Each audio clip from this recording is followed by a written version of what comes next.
ಜೈ ಭೀಮ್. ಈ ತುಂಗಭದ್ರಾ ಅಣೆಕಟ್ಟು ಐತಲ್ಲ, 19ನೇ ಕ್ರಶ್ ಗೇಟು ಮೊನ್ನೆ ಸ್ವಲ್ಪ ಪ್ರಾಬ್ಲಮ್ ಆಯ್ತು. ಕೆಲವೊಂದಿಷ್ಟು ರಾಜಕಾರಣಿಗಳು ಬಂದು ಅದನ್ನು ಹಿಂಗೆ ಮಾಡೋಣ ಅಂದ್ರೆ ಎಮರ್ಜೆನ್ಸಿ ಏನು ಮಾಡಬೇಕಾಗಿತ್ತು, 19ನೇ ಗೇಟಿಗೆ ಎಮರ್ಜೆನ್ಸಿ ಮಾಡಿದರು. 1 ಲಕ್ಷಕ್ಕಿಂತ ಹೆಚ್ಚಿನ ಕ್ಯೂಸೆಕ್ಸ್ ನೀರು ಅಲ್ಲಿಂದ ನಮಗೆ ಲಾಸೂ ಆಯ್ತು. ಅದು ಅಲ್ದನ ರೈತರಿಗೆ ಬೆಳೆನೂ ನಾಶ ಆಯ್ತು. ಯಾಕಪ್ಪ ಅಂತಂದ್ರೆ ಟೈಮಿಗೆ ಅವ್ರಿಗೆ ನೀರು ಸಿಗಲಿಲ್ಲಲ್ಲ. ನೀರಿನ ಅಭಾವ ಆದ್ಕೊಳ್ಳೆ ಬೆಳೆ ಒಣಗಿಬಿಡ್ತೈತಿ. ಅದಕ್ಕೆ ತಕ್ಕಂತೆ ಪರಿಹಾರನೂ ಕೊಡಬೇಕು ರಾಜ್ಯ ಸರ್ಕಾರ. ಎಷ್ಟು ಕೊಟ್ಟೈತಿ ಎಷ್ಟು ಕೊಟ್ಟಿಲ್ಲ ಗೊತ್ತಿಲ್ಲ, ಕೇಳೋರು ಬೇಕಲ್ಲ. ಕೇಳಿದ್ರಂದ್ರೆ ಆಗುತ್ತೆ. ಇತ್ತಿತ್ತಲಾಗಿ ರಾಮುಲು ಅವ್ರು ಹೇಳಿದರು, ಬೆಳೆ ನಷ್ಟ ಆಗೈತಿ, ಪರಿಹಾರ ಕೊಡ್ರಿ ಅಂಥೇಳಿ. ಅವರು ಮೀಡಿಯಾ ಮುಂದೆ ಕುಂತು ಪರಿಹಾರ ಕೊಡ್ರಿ ಅಂತಾರ, ಆದ್ರೆ ಗಟ್ಟಿತನದಿಂದ ಪ್ರಶ್ನೆ ಮಾಡಲಿಲ್ಲ ಅಂತ ಬಹುಶಃ ಅನ್ಕೋತೀನಿ ಅಷ್ಟೇ. ಒಂದು ಸ್ಟಾಫ್ಲಾಗ್ ಹಾಕಿ ಆ ಒಂದು ಗೇಟಿಗೆ ನೀರು ನಿಲ್ಲಿಸೋ ಪ್ರಯತ್ನ ಮಾಡಿದರು. ಮೋಸ್ಟ್ಲಿ 80 TMC ನೀರೇನೋ ಸ್ಟಾಕ್ ಆಗುತ್ತೆ ಅಲ್ಲೇ. ಇನ್ನು ತಜ್ಞರ ಪ್ರಕಾರ ಹೇಳಬೇಕಪ್ಪ ಅಂತಂದ್ರೆ ಬರೀ 19ನೇ ಗೇಟ್ ಅಷ್ಟೇ ಅಲ್ಲ, ಈ 19ನೇ ಗೇಟ್ ಅಲ್ದನ 33 ಗೇಟನು ಮೆತ್ತಗಾಗ್ಯಾವು. ಅಂದ್ರೆ 60-70 ವರ್ಷದಿಂದ 80 ವರ್ಷದಿಂದ ತಯಾರು ಮಾಡಿರೋ ಈ ಗೇಟ್ಗಳು ಈಗ ಸೌಕಳಿ ಕಂಡಾವು. ಎಲ್ಲವೂ ಚೇಂಜ್ ಮಾಡಬೇಕು ಅನ್ನೋದು ತಜ್ಞರ ಒಂದು ಅಭಿಪ್ರಾಯ ಆಗೈತಿ. ಟೋಟಲ್ 105 TMC ನೀರು ಕೆಪಾಸಿಟಿ ಹಿಡಿಯುವಂಥ ಈ ಒಂದು ತುಂಗಭದ್ರಾ ಇವತ್ತು ಜಸ್ಟ್ 80 TMC ನೀರು ಮಾತ್ರ ಹಿಡಿಯಾಗತೈತಿ. ಇದು 105 TMC ನೀರು ಕೆಪಾಸಿಟಿ ಇದು. ಅಲ್ಲಿದು 130 TMC ಇದು ಕೆಪಾಸಿಟಿ ಐತಿ. ಇದು ಆಗಲೇ 105 TMC ಅಂತಂದಲ್ಲ, ಈ 25 TMC ಪೂರ್ತಿ ಹೂಳು ತುಂಬಿಕೊಂಡೈತಿ. ಒಂದು 4-5 ವರ್ಷದ ಹಿಂದೆ ಇದು ಸ್ವಲ್ಪ ಮುನ್ನೆಲೆಗೆ ಬಂದಿತ್ತು. ಇನ್ನು ಹೂಳೆತ್ತೋ ಕೆಲಸ ಆಗಬೇಕು, ಆ ತಂತ್ರಜ್ಞಾನ ಬಳಸಬೇಕು ಅನ್ನೋದು ಆಗಿತ್ತು. ಇಲ್ಲ, ಹಂಗೆ ಮಾಡೋಕ್ಕೆ ಬರಲ್ಲ, ತೆಗಿಯಕ್ಕೆ ಬರಲ್ಲ ಅಂತಂದರು.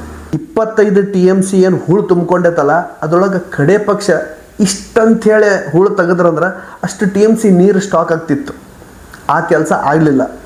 ಅದಕ್ಕೆ ಈಗ 105 TMC ಕೆಪಾಸಿಟಿ ಐತಿ ಈ ತುಂಗಭದ್ರಕ್ಕೆ. ಈ ಕ್ರಸ್ ಗೇಟ್ ಹಾಳಾಗಿದ್ದಕ್ಕೆ ಅದು 105 TMCಯಿಂದ 80 TMC ಇಳಿದೈತಿ. ಅಂದ್ರೆ ಇಲ್ಲೊಂದು 25 TMC ಹೋತು.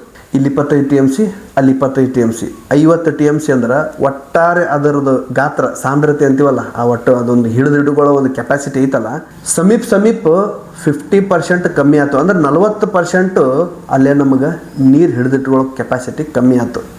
ಅಂದ ಕೂಡಲೇ ಇದೇನು ತುಂಗಭದ್ರಾ ಎಲ್ಲ ಕಡೆ ಏನು ಹರಿತೈತಲ್ಲ, ಅಲ್ಲೇ 40% ನೀರು ಆಟೋಮೆಟಿಕ್ಕಾಗಿ ಅಭಾವ ಆಗುತ್ತೆ. ಆವಾಗ ಇದನ್ನು ನೆಚ್ಕೊಂಡು ಕೂತಿರೋ ಎಲ್ಲ ರೈತರು, ಭತ್ತ ಆಗ್ಬೋದು, ಇನ್ನೊಂದು ಆಗ್ಬೋದು, ಅದು ಎಲ್ಲಿವರೆಗೂ ಹರಿತೈತಿ ಆ ನದಿ, ಅಲ್ಲಿವರೆಗೂ ಇದರ ಮೇಲೆ ನಂಬ್ಕೊಂಡಿರೋ ರೈತರಿಗೆ ಎಷ್ಟು ಲಾಸ್ ಆಗುತ್ತೆ, ಎಷ್ಟು ತ್ರಾಸ ಆಗುತ್ತೆ. ರೈತರಿಗೆ ಉತ್ತೇಜನ ಕೊಡಬೇಕಾಗಿರೋ ಇವತ್ತಿನ ದಿನಮಾನದೊಳಗೆ ಈ ಥರ ಕ್ರಸ್ಗೇಟ್ ಇದಾಯಿತು, ಒಂದು 5-6 ಕೊಳ್ತಾವು, ಅವನ್ನ ರಾಜ್ಯ ಸರ್ಕಾರ ಸರಿ ಮಾಡ್ತಾ ಇಲ್ಲ ಅನ್ನೋದು ಬರೀ ಇದ ಧೋರಣೆ ಆಗುತ್ತಲ್ಲ. ಅಥವಾ ಪ್ರಮಾಣ ವಚನ ಸ್ವೀಕಾರ ಮಾಡೋರು ಹಸಿರು ಶಾಲೆ ಹಾಕ್ಕೊಂತಾರ, ರೈತರ ಹೆಸರ ಮೇಲೆ ಪ್ರಮಾಣ ವಚನ ತಗೋತಾರ. ಇವರು ಏನು ಮಾಡ್ತಾರ ಇವತ್ತೇನು ಗೊತ್ತಿಲ್ಲ ಅನ್ನೋ ರಾಜ್ಯ ಸರ್ಕಾರದೊಳಗೆ MLA MP ಗಳು ತಾವೆಲ್ಲ ಎಷ್ಟು ಅಗಲ ದಪ್ಪ ಆಗ್ತಾರ ಅನ್ನೋದು. ಆದರೂ ರಾಜ್ಯದ ಜನರು ಸುಮ್ಮನೆ ಕೂತಾರಲ್ಲ. ಎಷ್ಟಾದರೂ ದಪ್ಪ ಆಗ್ರಿ, ಎಷ್ಟಾದರೂ ಅಗಲ ಆಗ್ರಿ, ಕಡೆ ಪಕ್ಷ ಒಂದು 50% ಆದರೂ ರೈತರಿಗೆ ಬೆನ್ನೆಲುಬಾಗಿ ನಿಂದಿರ್ರಿ, ರೈತರಿಗೆ ಅನುಕೂಲ ಮಾಡ್ರಿ ಅಂತಂದು ಹೇಳ್ತಾರಲ್ಲ. ಯಾಕೆ ಇವ್ರ ಕಿವಿಗೆ ಬೀಳೋದಿಲ್ಲ ಅನ್ನೋದು ಇದು ನೋಡಿದ್ರೆ ಗೊತ್ತಾಗುತ್ತೆ. ಹೀಗಾಗಿ ಏನಾಗ್ಬಿಡ್ತಾವಂದ್ರೆ ಉತ್ತರ ಕರ್ನಾಟಕದ ಜನರು ಅವಾಗವಾಗ ನಮಗೆ ಪ್ರತ್ಯೇಕ ರಾಜ್ಯ ಕೊಡ್ರಿ ಅಂತನೋ ಕೂಗು ಒಕ್ಕಲೆ ಬಿಸ್ಬಿಡ್ತಾರೆ. ಮಲತಾಯಿ ಧೋರಣೆ ಮಾಡಬೇಡ್ರಿ. ಈ ಕಡೆ ಮಲತಾಯಿ ಧೋರಣೆ ಆದ ಕೂಡಲೇ ಜನರು ರೊಚ್ಚಿಗೇಳ್ತಾರ, ನಮಗೆ ಪ್ರತ್ಯೇಕ ರಾಜ್ಯ ಕೊಡ್ರಿ ಅಂತಾರೆ. ಪ್ರತ್ಯೇಕ ರಾಜ್ಯ ಕೊಟ್ರೆ ಅದು ಕೂಡ ಸುಧಾರಣೆ ಕಾಣೋದು ಲೇಟ್ ಅಂದರೂ ಆ ಸಿಟ್ಟು, ಆ ಆಕ್ರೋಶ ಒಳಗೆ ರೈತರಾಗ್ಬೋದು, ಎಲ್ಲ ಸಂಘಟನೆಗಳು ಆಗ್ಬೋದು, ಆಕ್ರೋಶ ವ್ಯಕ್ತಪಡಿಸ್ಬಿಡ್ತಾರೆ. DK ಶಿವಕುಮಾರ್ ಅವರು ಮಾನ್ಯ ಉಪಮುಖ್ಯಮಂತ್ರಿಗಳು ಬಂದಿದ್ದರು, ಇಲ್ಲೇ ನೋಡಿದ್ರು. ಉತ್ತರ ಕರ್ನಾಟಕ ಆಗ್ಬೋದು, ಉತ್ತರ ಕರ್ನಾಟಕದ ಭಾಗದ ಸಚಿವರು, ಶಾಸಕರಾಗ್ಬೋದು, ಯಾವುದೇ ಪಕ್ಷ ಆಗ್ಬೋದು, ಬೆಂಬಲ ಬೇಡ ನೀವ್ರಿಗೆ. ಮೇಕೆದಾಟು ಬಗ್ಗೆ ಮಾತಾಡ್ತಾರ, ಕಾವೇರಿ ಬಗ್ಗೆ ಮಾತಾಡ್ತಾರ. ಇವು ಎರಡಕ್ಕೂ ಏನಾದರೂ ತೊಂದರೆ ಆತಂದ್ರೆ ನಮ್ಮದು ಹೃದಯ ಭಾಗ ಜೀವನಾಡಿ ಅಂತಾರ. ಮತ್ತು ತುಂಗಭದ್ರಾ ಜೀವನಾಡಿ ಅಲ್ಲ ನೀಚೆಲ್ಲರದು. ಉತ್ತರ ಕರ್ನಾಟಕಕ್ಕೆ ಇದ ನೀರಲ್ಲ, ಇದ್ರ ಮೇಲೆ ಡಿಪೆಂಡ್ ಅಲ್ಲ. ಈ ಭತ್ತದ ನಾಡು ಗಂಗಾವತಿ ಅಂತೀವಿ. ನಾಟ್ ಓನ್ಲಿ ಗಂಗಾವತಿ, ಏನು ಒಂದು ತುಂಗಭದ್ರಾದ ನೀರಿನ ಮೇಲೆ ಯಾರ್ಯಾರು ಯಾವ್ಯಾವ ಏರಿಯಾ ಎಷ್ಟೆಷ್ಟು ಜನರು ಡಿಪೆಂಡ್ ಆಗ್ಯಾರಲ್ಲ, ಇವ್ರು ಎಲ್ಲರದು ಇದಲ್ಲ ಕೂಗು. ಇದರಿಂದ ನಾನು ಇರ್ತೀನಿ ಅಂತ ಯಾಕೆ ಹೇಳಿಲ್ಲ, ನಾನು ಗಟ್ಟಿಯಾಗಿ ನಿಲ್ತೀನಿ, ಈ ಕೆಲಸ ನಾನು ಮಾಡೇ ಮಾಡ್ತೀನಿ ಉಪಮುಖ್ಯಮಂತ್ರಿ ಆಗಿ ಅಂತ ಹೇಳಿ ಗಟ್ಟಿಯಾಗಿ ನಿಂತಿದ್ರಂದ್ರೆ ಉತ್ತರ ಕರ್ನಾಟಕ ಭಾಗದ ಜನಪ್ರತಿನಿಧಿಗಳಾಗ್ಬೋದು ಅಥವಾ ರೈತಾಪಿ ವರ್ಗ ನಿಮ್ಮ ಬೆನ್ನಿಗೆ ನಿಲ್ತಿತ್ತಲ್ಲ. ಈ ಕಡೆ ಯಾಕೆ ಕಾಳಜಿ ತೊಗೊಳಂಗಿಲ್ಲ, ಲಕ್ಷ್ಯ ತೊಗೊಳಂಗಿಲ್ಲ. ಸೊ ಇಂಥ ವಿಚಾರಗಳು ಎಲ್ಲ ರೈತರ ಗಮನಕ್ಕೆ ಬಂದು ಇಲ್ಲೇ ರೈತರು ಮತ್ತೆ ಒಕ್ಕಲೆ ಹೇಳ್ತಾರ, ಮತ್ತೆ ಎಲ್ಲ ಸಂಘಟನೆದವರು ಪ್ರತ್ಯೇಕ ರಾಜ್ಯದ ಕೂಗು ಸಹಜವಾಗಿ ಎತ್ತುತ್ತಾರ. ಸೊ ಈ ಥರ ಆಗಕ್ಕೆ ಅವಕಾಶ ಕೊಡ್ಲಾರ್ದನ ಈಗೇನು ಚಳಿಗಾಲದ ಅಧಿವೇಶನ ನಡೀತೈತಿ, ಈ ಚಳಿಗಾಲದ ಅಧಿವೇಶನದೊಳಗೆ ಒಕ್ಕೊರಲಿಂದ ಎಲ್ಲ ಶಾಸಕರು ಮತ್ತು ಸಚಿವರು ಈ ವಿಚಾರವಾಗಿ ಮಾತಾಡಬೇಕು, ದನಿ ಎತ್ತಬೇಕು. ಆಮೇಲೆ ಮೊನ್ನೆ ಒಂದು ಬಸವನಗೌಡ ಪಾಟೀಲ್ ಯತ್ನಾಳ್ ಅವರು ಹೇಳಿದರು, 11 ದಿವಸ ಅಥವಾ 10 ದಿವಸ ನಡೆಯೋ ಅಧಿವೇಶನದೊಳಗೆ ಲಾಸ್ಟಿಗೆ ಸಾಕಷ್ಟು ಶಾಸಕರು ಮತ್ತು ಸಚಿವರು ಇರಂಗಿಲ್ಲ ಅಂಥೇಳಿ. ಅದು ಲಾಸ್ಟಿಗೇನಲ್ಲ, ಫಸ್ಟ್ಲಿದ್ದಾನ ಗೈರಿರ್ತಾರೆ. ಇಲ್ಲೇ ಏನಾಗುತ್ತಪ್ಪ ಅಂತಂದ್ರೆ ಒಬ್ಬ ಶಾಸಕ ಕೈ ಎತ್ತೋ ಮುಖಾಂತರ ಒಪ್ಪಿಗೆ ಐತಂತ ಹೇಳಕತ್ತಾರ ಅಂತಂದ್ರೆ ಅದರ ಅರ್ಥ ಒಂದು ಕ್ಷೇತ್ರ, ತಾಲೂಕಾ ಕ್ಷೇತ್ರ 2 ರಿಂದ 2.5 ಲಕ್ಷ ಜನರು ಸಾರ್ವಜನಿಕರು ಕೈ ಎತ್ತದಂಗೆ. ಇದನ್ನು ಎಲ್ಲ ಶಾಸಕರು ಮತ್ತು ಎಲ್ಲ ಸಚಿವರು ಗಮನಕ್ಕೆ ಇಟ್ಟುಕೊಂಡು ಒಕ್ಕೊರ್ಲಿಂದ ಎಲ್ಲ ಸವಲತ್ತು ಸಿಗುತ್ತೆ ಇವರಿಗೆ. ಹೋಗಿದ್ದು ಬಂದಿದ್ದು, ಅಡ್ಡಾಡಿದ್ದು, ವಾಕಿಂಗ್ ಮಾಡಿದ್ದು, ಲಾಡ್ಜಿಂಗ್ ಒಳಗೆ ಇದ್ದಿದ್ದು, ಉಂಡಿದ್ದು, ತಿಂದಿದ್ದು, ಬಾತ್ರೂಮ್ ಹೋಗಿದ್ದು, ಯಾರಿಗಾರ ಫೋನ್ ಮಾತಾಡಿದ್ದು, ಲ್ಯಾಂಡ್ಲೈನು, ಅವರಿಗೆ ಸಹಾಯ ಮಾಡೋ ಸಹಾಯಕರು, ಒಂದು ಲೆಟರ್ ಟೈಪ್ ಮಾಡಿದರೆ ಒಂದು 2 ರೂಪಾಯಿದು ಹಾಳಿ, ಪೆನ್ನು, ಇಂಕು, ಏನು ಬೇಕು ಎಲ್ಲ ಸವಲತ್ತು ಸಿಗುತ್ತೆ. ಎಲ್ಲದಕ್ಕೂ ಖರ್ಚಾಕೋ ಅವಕಾಶ ಐತಿ. ಮತ್ತು ಯಾರವರ ಸಾರ್ವಜನಿಕರು ಯಾವುದಾದ್ರೂ ಕುಂದುಕೊರತೆಯ ಬಿಲ್ಗಳು ನಿಂತರೂ ಈ ಶಾಸಕರ ಸಚಿವರ ಬಿಲ್ಗಳು ಯಾವ ನಿಲ್ಲಂಗಿಲ್ಲ, ಇಮ್ಮಿಡಿಯೇಟ್ ಪಾಸ್ ಆಗ್ತಾವೆ.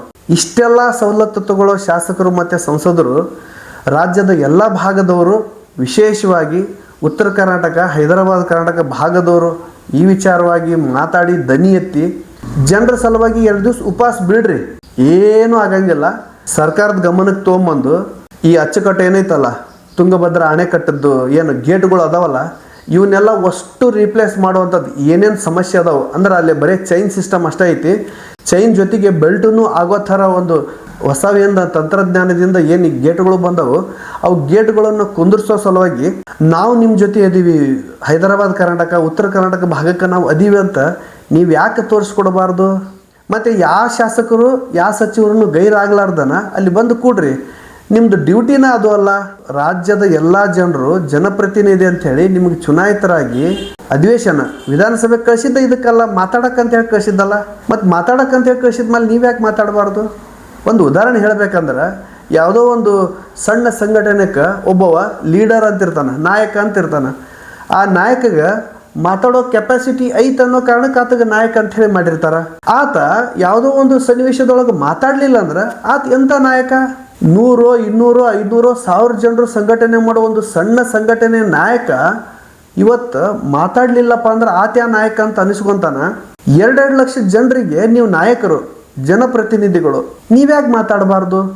ಮಾತಾಡಿ ನಾವು ನಿಮ್ಮ ಜೊತೆ ಅದೀವಿ ಅನ್ನೋದನ್ನು ತೋರಿಸ್ರಿ, ಗಟ್ಟಿಯಾಗಿ ನಿಲ್ರಿ.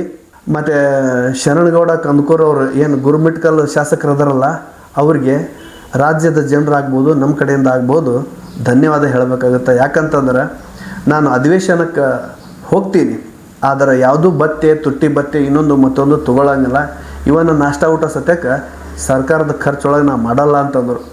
ಇಂಥ ಬದ್ಧತೆ ಇರೋ ರಾಜಕಾರಣಿಗಳು ಇವತ್ತು ನಮ್ಮ ಜನರ ಮಧ್ಯೆ ಅದಾರಲ್ಲ, ಇಂಥವ್ರನ್ನ ನಾವು ಉಳಿಸ್ಕೊಳ್ಳೋಣ. ಮತ್ತು ಇಂತಹ ಶಾಸಕರು ಬೇರೆಯವರಿಗೆ ಪ್ರೇರಣೆ ಆಗಬೇಕು. ಯಾಕಂತಂದ್ರೆ ಈ ಚುನಾವಣೆ ಎಲೆಕ್ಷನ್ ಅಂತ ಬಂದಾಗ ಹೆಚ್ಚಿನ ಹೋಟ್ ಮಾಡಿರಿ ಅಂತ ಪ್ರಚಾರ ಕೊಡ್ತೀರಿ. ಹೋಟ್ ಹೆಚ್ಚು ಮಾಡ್ದಂಗೆಲ್ಲ ಯಾವ ಜನಪ್ರತಿನಿಧಿಯನ್ನು ನಾವು ಚುನಾಯಿತರನ್ನಾಗಿ ಮಾಡಬೇಕು ಅನ್ನೋ ಕ್ಲಾರಿಟಿ ಸಿಗುತ್ತಂತೀರಿ. ಹಂಗೆ ಹೆಚ್ಚು ಶಾಸಕರು ಮತ್ತು ಸಚಿವರು ಸೇರಿಕೊಂಡಾಗ ಅಲ್ಲಿ ಕೈ ಎತ್ತೋ ಮುಖಾಂತರ ಹೊಸ ಶಾಸನಗಳಿಗೆ ಅರ್ಥ ಬರುವಂಥ ಶಾಸನಗಳು ಶಾಸನ ಸಭೆಯೊಳಗೆ ಆಗಲಿ, ಅಧಿವೇಶನದೊಳಗೆ ಆಗಲಿ ಅನ್ನೋ ಎಲ್ಲರ ಜನರ ಒಕ್ಕರ್ಲಿನ ಕೂಗೈತಂತ ಹೇಳ್ತಾ ಮತ್ತೆ ಇದೇ ಥರ ಬೇರೆ ಸುದ್ದಿ ಬರ್ತೀನಿ. ಅಲ್ಲಿವರೆಗೂ ಜೈ ಹಿಂದ್.